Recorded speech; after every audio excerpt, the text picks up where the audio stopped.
হয়ে আইলে আপনাকে বুক ধরপড় ধরপড় করে কাঁপবো, আর পায়ের নিচে জমিন থাকবো না।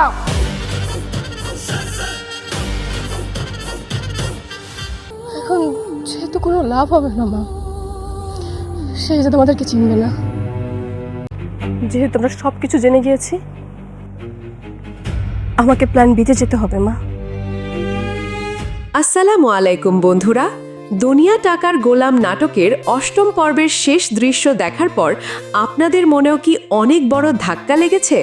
যে গোলামকে সবাই মির্জা বাড়ির সাধারণ কাজের লোক ভাবছিল, তার জীবনের আসল রহস্য কি এবার ফাঁস হয়ে গেল?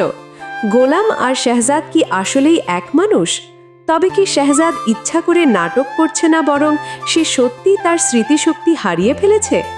আজকের ভিডিওতে আমরা কথা বলবো আগামী ৯ নম্বর পর্বে কি কি ধামাকা আসতে যাচ্ছে, তাই ভিডিওটি ১ সেকেন্ডও মিস না করে একদম শেষ পর্যন্ত দেখুন। তবে মূল ভিডিওতে যাওয়ার আগে আপনাদের কাছে ছোট্ট একটা রিকোয়েস্ট, আপনি যদি আমাদের চ্যানেলের নতুন দর্শক হয়ে থাকেন তাহলে আমাদের চ্যানেলটি সাবস্ক্রাইব করে আমাদের সাথেই থাকবেন। তাছাড়া আপনি কোন জেলা থেকে আমাদের ভিডিওটি দেখছেন তা অবশ্যই কমেন্ট বক্সে জানিয়ে দিন।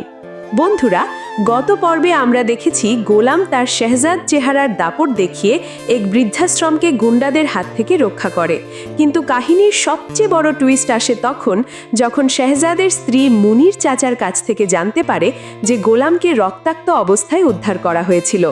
পরবর্তীতে ডাক্তারের কাছে গিয়ে সে নিশ্চিত হয় যে মাথায় মারাত্মক আঘাত পাওয়ার কারণে শেহজাদ তার স্মৃতিশক্তি পুরোপুরি হারিয়ে ফেলেছে এবং নিজেকে কাজের লোক গোলাম ভাবছে।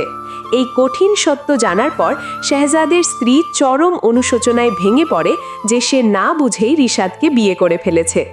বন্ধুরা, আগামী ৯ নম্বর পর্বে আমরা হয়তো দেখব শেহজাদের স্ত্রী এখন সব সত্য জেনে যাওয়ায় তার প্ল্যান বি বা নতুন কোনো পরিকল্পনা শুরু করতে যাচ্ছে।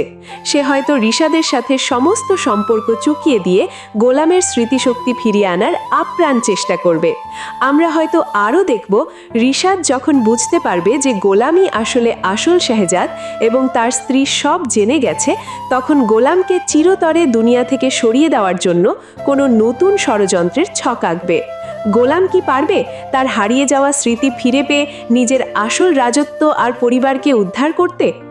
বন্ধুরা, আপনাদের কি মনে হয়, শেহজাদের স্ত্রী কি পারবে রিশাদের হাত থেকে গোলামকে বাঁচাতে, নাকি রিশাদ নতুন কোনো ফাঁদ পাতবে? আপনার মূল্যবান মতামত ঝটপট আমাদের কমেন্ট বক্সে লিখে ফেলুন। ভিডিওটি ভালো লাগলে একটি লাইক দিন এবং আমাদের চ্যানেলটি সাবস্ক্রাইব করে বেল আইকনটি বাজিয়ে দিন। দেখা হচ্ছে পরের ভিডিওতে। ধন্যবাদ।